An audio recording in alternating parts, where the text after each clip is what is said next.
Welcome to the First Cut Podcast. I'm Rick Gaiman, and this is your ZOZO Championship recap episode. Joining me to break it all down, Greg Ducharme is here. What's going on, Greg? What's going on? Good to be back. Happy to be here. Another great week on the PGA Tour. Greg has some spicy takes that we're going to get to in just a few moments here, but let me bring in Mark Immelman. Mark, good to see you. I'm a little spicy right now, so let's just play it cool, okay?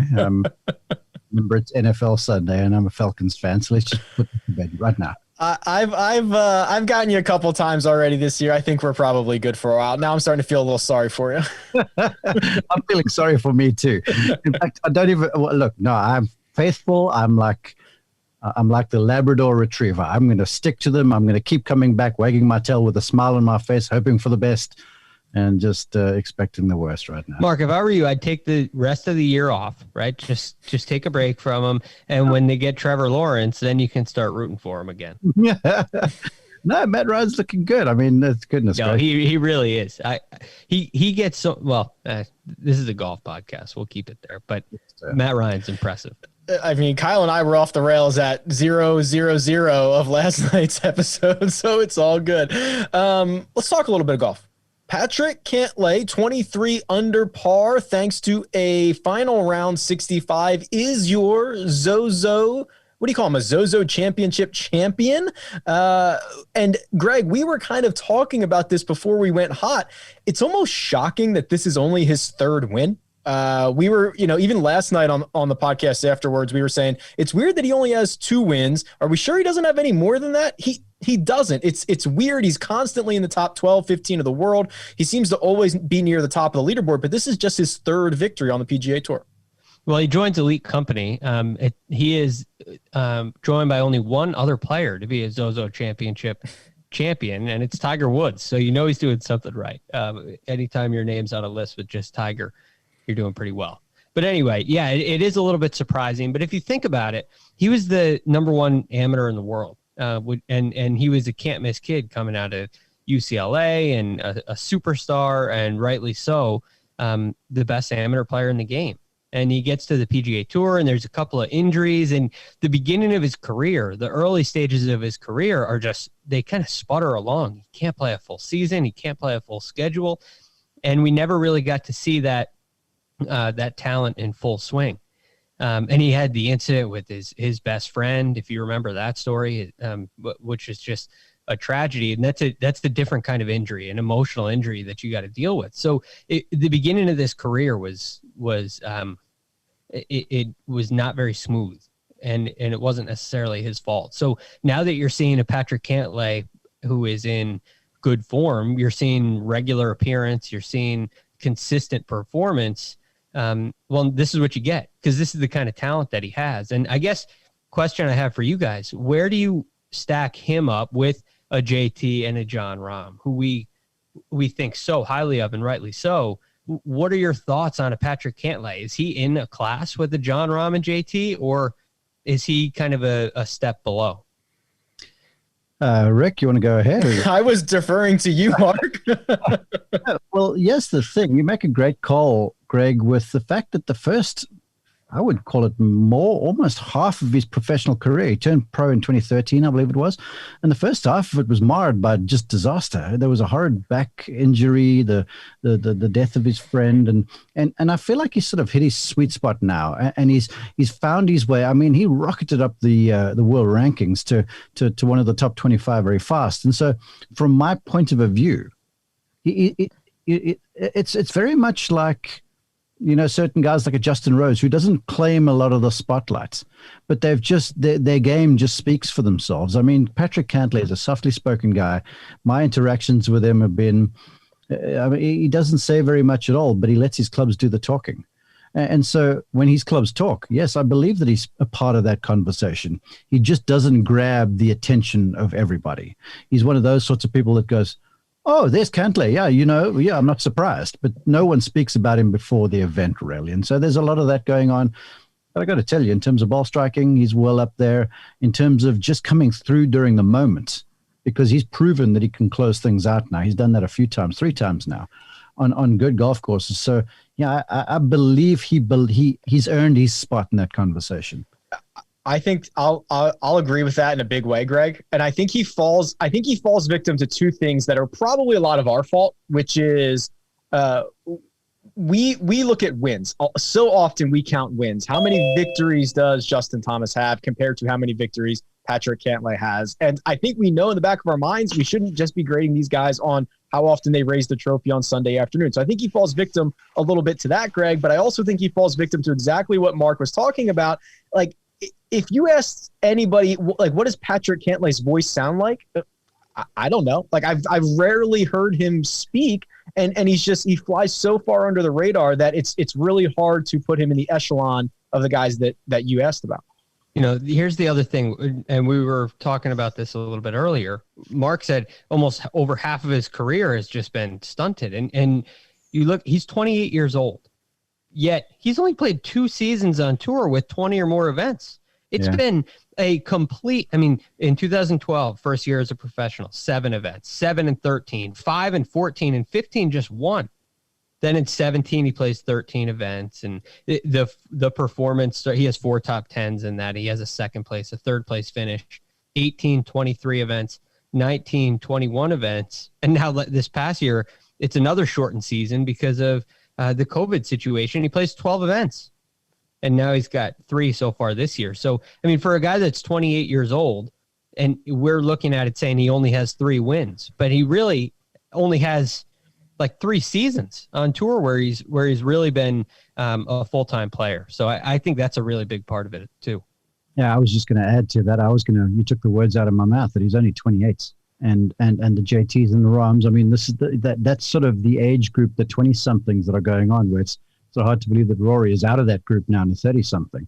So yeah, I would firmly lodge him in that conversation. And the more he plays, the more he gets himself into contention, the more you're going to find him winning tournaments, because he does close. He's got that ability to do what he needs to under pressure. All right, let me bring Kyle Porter into the mix here. KP, what's good? You good with your writing duties for the night? I'm good. I was just agonizing over Russell Henley's birdie putt on 18. I had him in our one and done. Great pick, by the way. That was a good pick. It was brutal. He hits it to 8 feet. He leads the field in strokes gained tee to green, and he was like bent on putting out there. It was unbelievable. Yeah, he lost. Last time I checked, he was losing like 4 strokes putting, and I hadn't looked back at it. KP, let's bring. Hold on. Do you understand how many bar bets you could win if you go in there and say, who's leading the field strokes gained tee to green? Justin Thomas, Jon Rahm, or Russell Henley? You'd win that bet every single time. Russell Henley's a stud.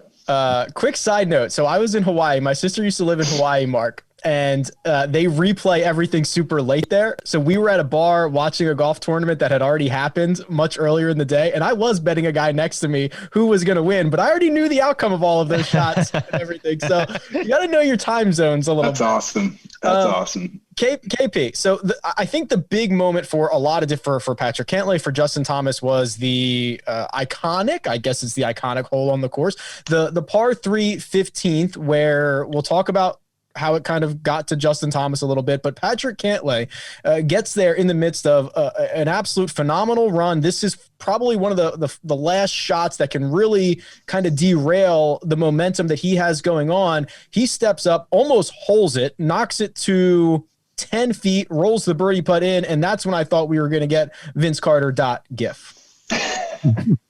Well, it was. I was thinking about, as I was writing about his win after everything took place, I like, he went out and won it, right? But and you and I talked about this on Saturday night. Like, the only scenarios were Rahm wins, JT wins, or I think we said either Cantlay or was it Scheffler? Yes, from deep, and it turned out to be Cantlay from deep, but it didn't like.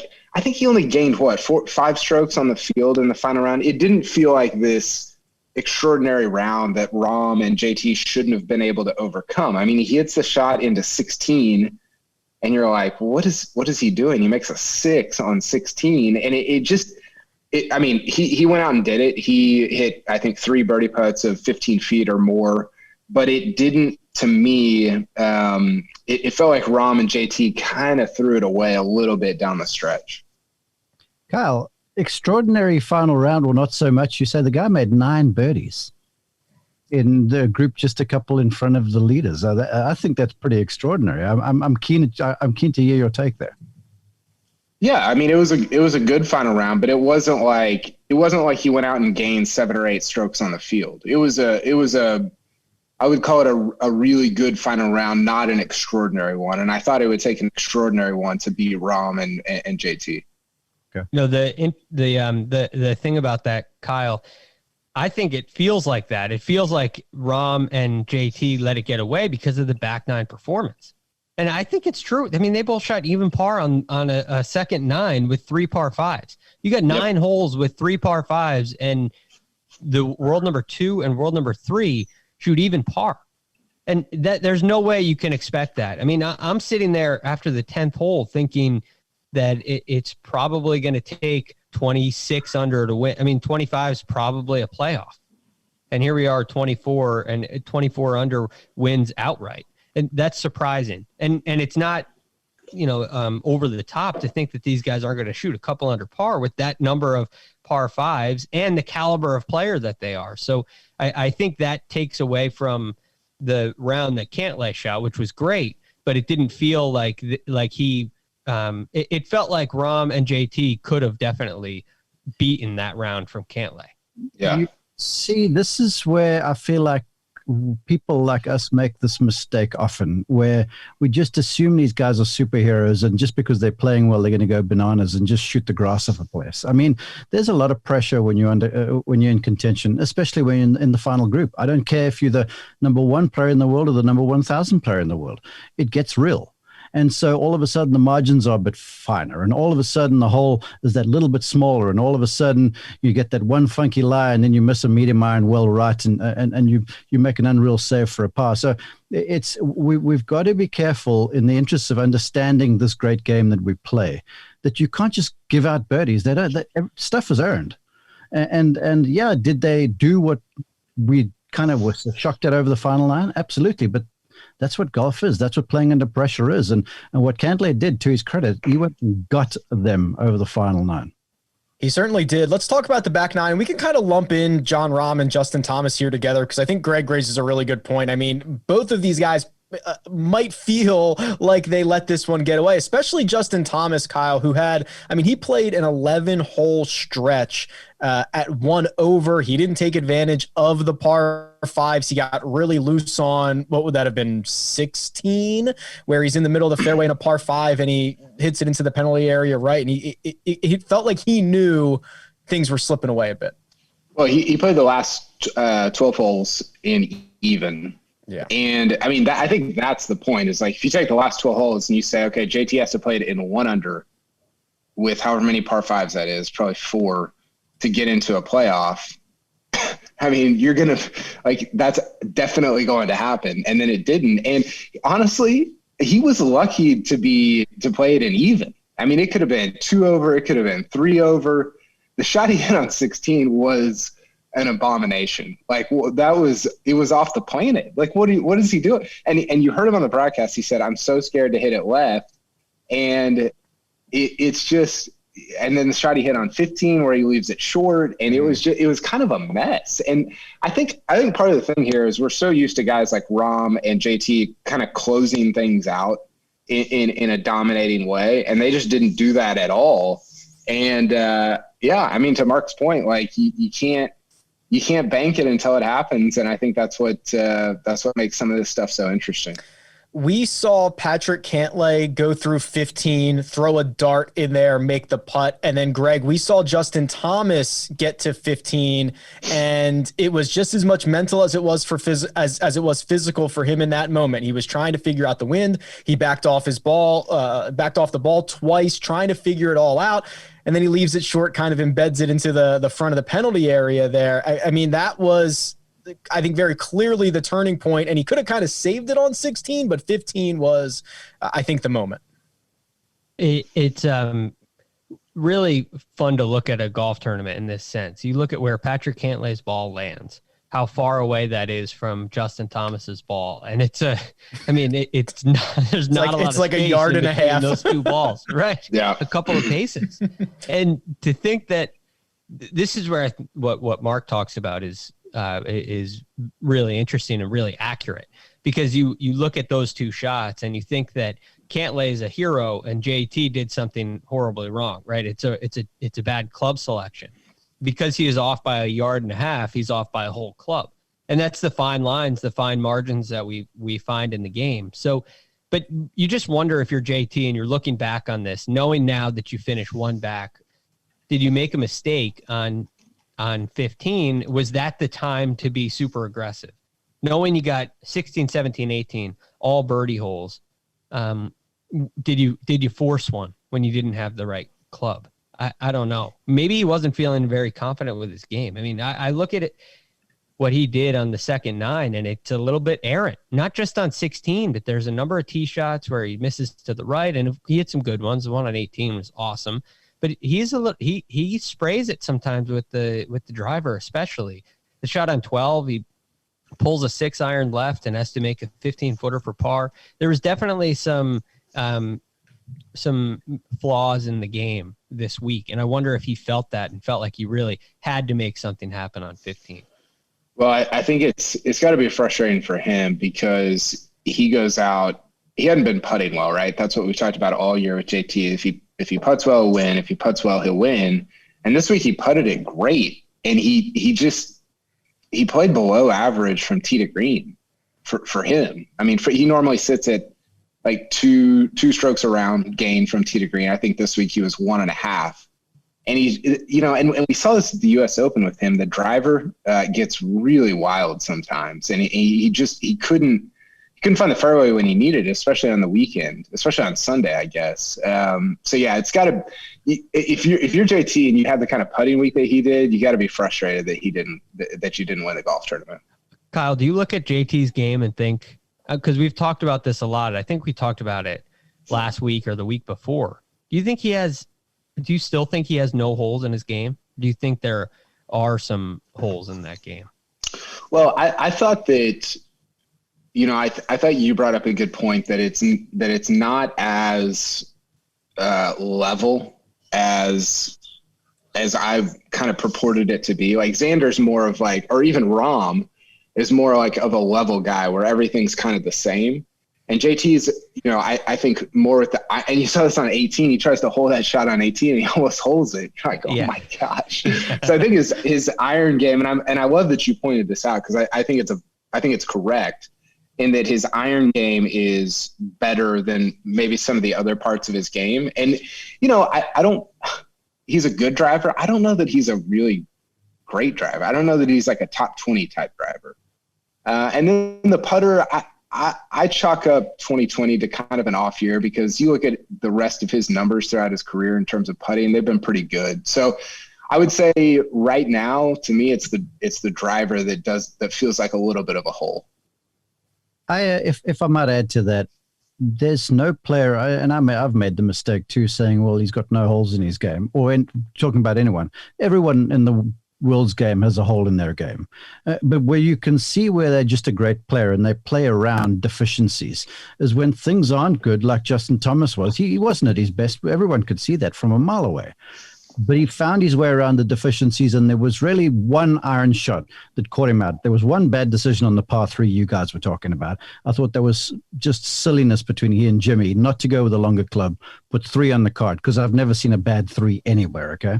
And then the medium iron on the par 5, that was substandard for him. But here's a guy who nearly won an event around a tight golf course with not his best stuff. So no one really has the complete game. Everyone's got an Achilles heel, if you will.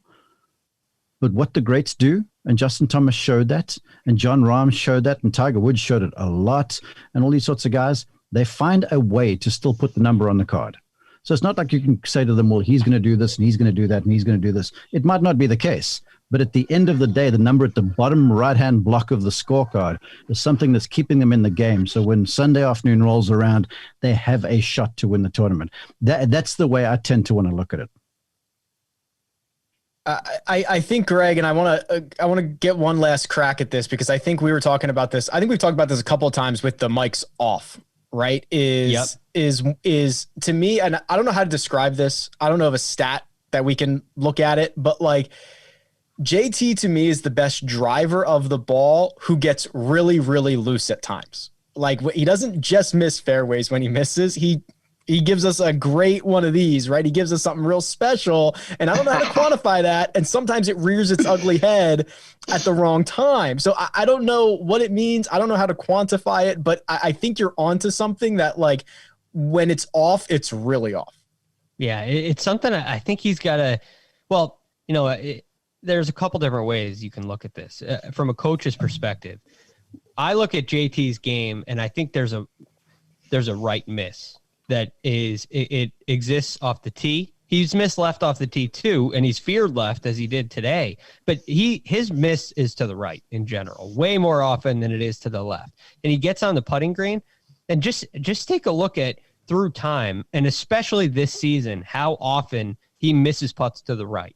And it doesn't mean that they're all bad putts. It's just there's a very consistent pattern where JT, when he misses to the right. And I'm not trying to come down hard on him because he misses to the right. Everybody's going to miss somewhere. He just misses consistently right. And I'd love to hear Mark's thoughts on this. Is that better? Is it better to have a miss that is maybe it's really big sometimes, but it's consistent throughout the bag? I mean, as a coach, that your player tends to miss right, and you can manage that. You don't have to necessarily go and overhaul anything, because there's a one-way miss, and he very rarely misses left. He misses all throughout the bag. When he misses, it's to the right. And I mean, maybe that's a good thing, but it just, when it's under pressure and he misses, it's to the right, and you say, oh, well, here we go again. JT missing right again. Yeah, you're right about the one-way miss. Every great player strives for that because you can manage that a little easier. But there's certain holes that the one-way miss to the right just doesn't work. Like we saw that on 16, the par 5, and then you've got to get up there and hit a shot. And if you talk about, great players that were suspect drivers of the golf ball, hell, I'd make an argument that Tiger Woods probably can wear the crown for that stuff, but look at the career he's amassed. Because again, it's about playing around the deficiency. And JT on the one par 5 that he made an unreal 5 in the end. He went to that little fairway finder of his where he goes down the driver and tries to hit the sliding fade, and he missed it to the right. That's just going to happen at times. But I don't think you can chalk up everything to one miss. But I'll tell you this, from my experiences when I've covered him, I think he drives the ball great. I really do. Because when you're standing there in play and you sort of get a sense and you're watching the player play, he's creative. He hits the ball on different trajectories. He moves it in both directions. He'll go to the fade when he's under pressure. But I think Justin Thomas has all of the tools. He just didn't have his best stuff this week. Wait, he has all the tools, but he also has holes? Doesn't having all the tools mean he doesn't have a hole? No, he's got all of the tools, but every one has a slight deficiency, and you're not going to be perfect all of the time. You see, that to me is the beauty about golf. Is it's the ultimate game of recovery, and it's the golf. You can have your swing completely dialed in, hitting the ball in the number, and then you get a gust of wind like we've seen Paul Goytis at the Players or whatever, and dunk one in the water and then lose. That sort of stuff happens. That's the game that we play. So I don't think we can box players into situations too much. I would say if you're just looking at players, Justin Thomas is by far and away one of the best in the world right now. But that doesn't mean he's complete. No one's complete. We're going to talk about someone whose game is not complete at the moment. We're going to look ahead a bit to the Masters, and then we're going to go through our odds and ends, recap our matchup and one and done information. But first, we're going to take a quick break and hear a word from our partners. And we're back. Tiger Woods. Tiger Woods played 4 rounds of golf at the ZOZO Championship as the defending champion in 1 under for the week. Finished in a tie for 72nd. Kyle, we'll start with you. I don't know. What'd you think of Tiger this week? By the way, I like how we just spent 10 minutes talking about what's wrong with the number 3 player in the world who wins 8% of the tournaments that he plays in. This is the hard-hitting analysis. You only get this here. That is my point. That is golf to me. Good. Don't you think that's because of the guy we're supposed to be talking about right now? Yeah, it is.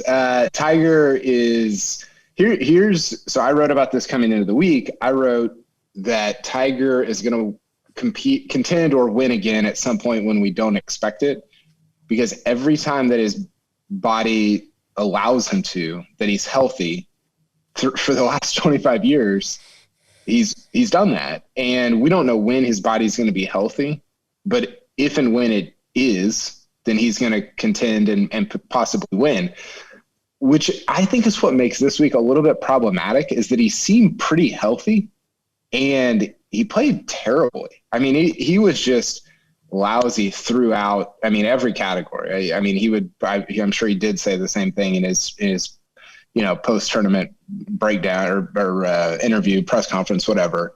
I just don't know how much confidence it engenders for Augusta National. Because, even last year when he wins at Augusta, he didn't, he wasn't putting up finishes necessarily going in, but he was hitting all his clubs well. He was really sharp from tee to green. And this year he's not sharp at all. And I don't know, maybe there's injury stuff there. Who knows? But it felt a little problematic because it didn't seem like there was any injury stuff, and he still played really bad. Okay, so let's mine into this week then. So off the tee, he lost 3.5 strokes. On approach, he lost nearly 4.5, and he lost another 3 putting. So Mark, what's the most concerning part about this? We know he talks about how much time he can get practicing with the flat stick, and that's why he might use a longer putter when he practices. This is the first time we've seen his iron game be pretty poor this calendar year. I mean, what are our takeaways? What are our concerns about the state of his game at the moment? He has to play tournament golf if he wants to be a factor. You are, sorry, with respect to Tiger Woods, because this guy can do anything. Let me preface my argument. But going and spending time at home on the range, on a launch monitor, this is not doing it. Yeah, playing golf, you get into a rhythm for the round, and that rhythm is not fluid. It's not a flow. It's sort of up and down, and when it's up, you take advantage. When it's down, you save a little bit and you keep yourself alive. When you feel the golf swing's a little off, you create shots. When you feel like the golf swing's on, you go ahead and attack shots. There's this ebb and flow a little bit that you go through during tournament rounds. And when you're staying there on a range or playing at your home course, that doesn't happen.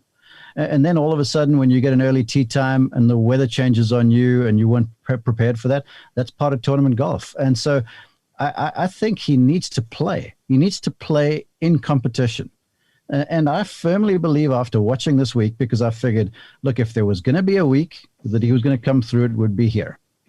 It was a easy-ish golf course, kind of short. You can get by the driver a little bit. The rough was more punitive than what it normally was. But still, the golf course was there to be had. But I mean, he spotted the winner, 23.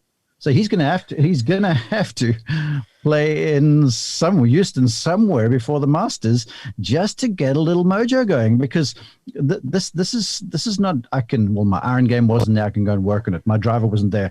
This is playing golf, and playing golf you can't really quantify, but it's different to practice. So let's continue down this path then, because he's teased it, Greg. He's given us a little nugget that he might decide to play Houston. I see you shaking your head. I as well I'll believe it when I see it. I'm not so sure. I agree with Mark that I think more reps is what he needs. Tournament reps, things you can't replicate off the PGA Tour. But I would be pretty shocked to see him in Houston. So that's part one. And then 25-1 to win the Masters. I mean, I'm happy to reverse jinx this. That is unbettable. Yeah, I mean, I agree on that. And I'm not shaking my head by any means to what Mark is saying, because I completely agree. But there are just a couple of challenges here. He's on. This is like a rooftop where you go either way you go. It's a downhill slope. If he plays more and his body isn't able to handle it and it doesn't hold up, well, that's not going to yield great results. Yet if he doesn't play, there's clearly we see a rusty Tiger. Now let's talk about the Houston Open. This is the most interesting event and one of the more interesting decisions, not just for Tiger but any top player, especially Tiger, because we're going to have spectators. It'll be the second event with spectators. Many of the top players are not going to Bermuda. And Bermuda also being a separate country, they have very strict testing protocols. Bermuda relies heavily, their economy relies heavily on tourism. So they have, you get tested before you go through customs. You get tested 2 days after. They are very, very on top of the testing procedures. Now you go to Houston, and you're Tiger Woods, and let's say there's 2,000 people on property. It's not like there's going to be whatever the average is. They're not going to be spread out over 18 holes. They're going to be following Tiger Woods. And you 30 people are going to follow just Tiger's group. Everybody's going to follow a Tiger's group. And once they're out there, I mean, how do you police it? And Tiger said this in a press conference earlier this year. People try to touch him. Right? This is Tiger Woods. He's like a person. He's not a real person almost. And you want to just get close to the guy. And so it's a very unique circumstance where it doesn't matter about performance. It's not about the preparation. It's about, are you going to be present at the Masters? And I think every player has to answer that question. Is it worth the risk? Now, that being said, the tour has done a fantastic job at every step. They've answered every question. They've limited outbreaks in a world where there's been outbreaks everywhere, and their protocols have led the way in sport. But it's a curious time for me to have spectators back. And especially if you're a Tiger Woods, if you're a Dustin Johnson, if you are a top of the line and you think you're a contender at the Masters, it's something that really needs to be considered. So I don't disagree with you guys about getting reps. I think that's generally really important. But I keep going back to him winning the ZOZO last year after he hadn't played in, what was it, 3 months, 2 months, whatever it was. He had taken time off. He had knee surgery, and he just goes out and just lights up this field that was, I mean, it was like the field we saw this week. It was really good. And I don't know what to do with that part of it. And that scenario is unique to Tiger because I think for everybody else, the reps matter more than the rest. But for him, I guess maybe Bryson too, being in the lab, I don't know. I don't know that the reps do matter more. I don't disagree with the concept. I just feel like he's so special and unique, especially at a place like Augusta where he's so smart that he doesn't necessarily need that extra work. Okay. Yeah, good point there. But just quickly, a couple things because I was on the grounds when he played the events when we returned from the lockdown. And between marshals and media folks, journalists, there were probably 400 guys walking along with Tiger anyway. So it's not like when we go out there with no fans that there's no one on the grounds. With 2,000 scale, even with 2,000 fans, it'll seem pretty empty. And I'm sure the whole thing will be very well policed if indeed Tiger does play at Houston because there's security everywhere. And it's not like he's fist bumping all and sundry wherever he goes. You know, he's pretty circumspect with that sort of stuff. But Kyle, last year's ZOZO was an outlier for me. Even in the Tiger Woods vein, that was a complete outlier. How a guy can just switch it on and all of a sudden show. Now, when he was at the height of his career, he could do that sort of thing. But he's in the twilight of his career right now.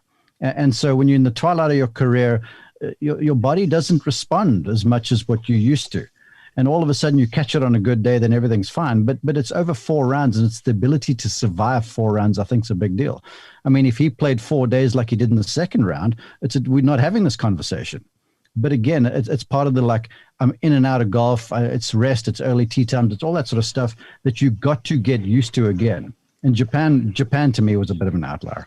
Yeah, I think that's where I land also. I think that's a fair point. The counter to that would be at the 15 Masters when he didn't play for 3 months, he still finished top 20. I think Augusta's he's just so smart there that it almost doesn't matter. Do we care about a top 20 at Augusta National for Tiger Woods? No, but the point being that he played well he played decently after 3 months off. So I don't know. I think there's some interesting stuff there with him and Augusta and how wise he is that the reps aren't as important as they would be for a Rory or, DJ or whoever. Let's take a little temperature check for Augusta National. I mentioned already Tiger Woods 25-1. Bryson DeChambeau still, of course, your favorite 8.5-1.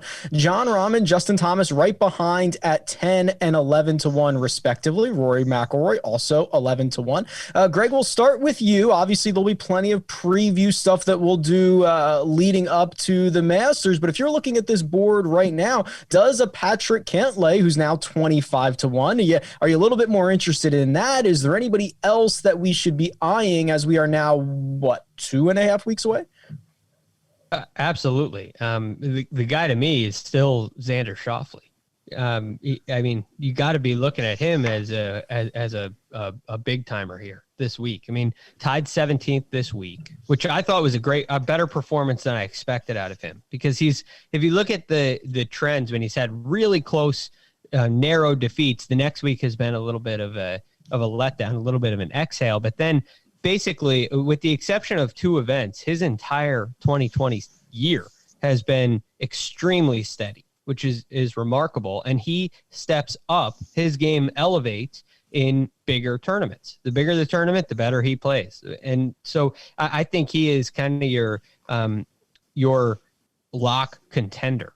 Now, I think you can't forget about Dustin Johnson either. The one thing about him is we haven't really seen a lot of reps out of him, which is not it has nothing to do with him. It's just he tested positive for COVID. So what can you do? But I think he's still a guy that you can't forget about, because his record at Augusta is very good too. Those would be the 2 guys I'm looking at right now as big time favorites. I think we can agree that Augusta National, probably more than any other course, Mark, I think course history matters, right? We hear all the time, first timers don't win here. You got to learn the greens year after year. Well, I've got a guy who's 30-1, who's put on the green jacket twice, who's been phenomenal from tee to green over the last couple of weeks. His name is Bubba Watson. What do you think? I think that's a good take. I really do, because the thing about Augusta National, aside from Tiger, it pretty well likes a defensive type putter. You know, a person that looks at a wide line and sort of drips balls around the hole, like a Crenshaw. You think of those sorts of guys. You don't see the people that are ramming the balls into the back of the cup. So from that point of view, it's playing right into Bubba's alley, because he can take that's the sort of game that he sees. So I think Bubba right now is a heck of a take. I'm on board with what Greg said about Xander. I think Jon Rahm is legit, but I'm not going to sleep on Rory. The dude made 9 birdies in the final round today. He made 29 in 4 rounds, okay? Yes. This is insanity. And you see, the way I look at the game, if an individual's not making birdies, like a Woods, then I have some margin for concern. But if someone's making birdies, it's just ironing out the odd bogey and such, and all of a sudden you're on a winning wicket. So I don't really know where I stand, but I'm not going to sleep on McIlroy. That's for certain. I think that's certainly fair. That's the most birdies Rory has made in a single event on the PGA Tour. Kyle, we've covered Xander, we've covered Rory, we've covered Bubba. Now tell me how many shots that Bryson wins by. Well, I was gonna say Rahm's gonna win by 5. I also said Rahm would win at Winged Foot, so don't listen to me ever. I said going to win how many times in the century? Well, the century. I mean, we're a decade. Yeah, that might be a difference. I mean, Bryson's going to live to be 130, so who knows how many over the next century. You think Bryson's club head speed will match his age at any point? That was good. That's top-notch content right there. Rahm's going to win. What about Cantlay? We haven't mentioned him yet. He's been really good. I mean, he had the lead late last year before Tiger. I think he was, 4 or 5 groups in front of Tiger at the end. He finished T9. Him and Rahm actually both finished T9 last year. Rahm's got 2 top 10s over his last 2 Masters. It's I don't know. The Bryson thing is going to be – it's almost more fascinating that he's not playing right now leading into the event. It's almost like, what is he like? Is he going to show up weighing 300 pounds? Is he going to have is he going to bring like a nuclear weapon to the first tee on Thursday? Like what's going to happen with all this stuff? So yeah, Rahm, Bryson, Cantlay are three intriguing names. And I agree with the Bubba stuff as well. Well, just a tiny spoiler. We've got some Masters content brewing over the course of the next couple of weeks, so maybe we'll deep dive on a Bryson at some point. But gentlemen, it is time to talk odds and ends. Matchups. Kyle, you and I are going to tie this week. We both were 3-1. Oh, I didn't read the rest of that line, but you win on the tiebreaker. Thank you. Well, let's see what you got right here. So you had the ones you got wrong were what? Xander? Why? I don't know why this is Xander and Rory tied, I think. Oh, they tied. There were two pushes. The only one he lost on was Hatton. Oh, Terrell Hatton. I figured out how I said it. Hatton. No, Hatton. With no T's. Yeah, I figured it out. Yeah. Congratulations. And KP, you actually also went out on a bit of a limb, I thought. You took Russell Henley in your one and done, and you earned more out of anybody, 315,000 bones. Congrats. I was more locked into Russell Henley's final 2 rounds than I was Rahm, JT, Cantlay, anybody. I was just they showed him like twice on the weekend, and each time I was freaking out. I don't know why I picked him, but I start off hot. You can count on the late fade from me at the end of next season, or at the end of this season. You are currently in the lead, 1.63 million. I'm in second, 1.4 million. Mark, you took Xander Schauffele this week. He earned you 95,000. Now, I actually think the 7 under round, the 65 he shot on Sunday, gained you about 90,000 of that. So that was a pretty good Sunday considering what he was looking at coming into the day. Yeah, he was styling in round 1 a little bit and made a horrid 8. It wasn't a par 5. And then there was a big number in the second round as well. But like I'd mentioned to you guys, when they're cut-free events, I'm going to try and go with guys that, are blue chip folks. And so it wasn't the best outings, but it was a big day. Just like Kyle was watching Henley, I was watching Xander on my favorites on the PGA Tour website to see how he was coming along. And Greg, you and Jacob had Joaquin Niemann also in that tie for 17th with Xander Schauffele, $95,858. How do you sweat these guys? Is it you just click the favorite on the PGA Tour leaderboard? That's how you keep track? Yeah, of course. Well, I also learned you can change the color on your leaderboard. Oh, yeah. But you got to scroll for that a little bit. You favorite them, and then they're right there. So that's how I sweat them. But look, with the Joaquin Niemann in the tied 17th finish, that's not a terrible take from him. So I still feel pretty good getting a T17 out of Joaquin. So there's a long way to go. I think we're all still in the mix, which is going to be very interesting with the remainder of the super season upcoming. But I'll say this about Henley. Boy, what an impressive performance there. And I didn't expect that. Now it's like 4 or 5 weeks in a row. He's just been on fire. And the iron game is not letting up. I thought last week was a peak, and you were going to see a little bit of a downfall from him, and he proved me wrong. So kudos to you, Kyle. That's a great pick. Thank you. Here are the standings. So Kyle 1.6, Rick 1.4, Mark 1.1, Greg 1 million, Jacob 525,000. Buddy, we're gonna have to get you back up above the million mark. Only like 42 events to go, so I think he'll make up some rule to get himself back into it. So. I'm all for changing the rules in like the final 2 weeks. No matter what. I'm all about it.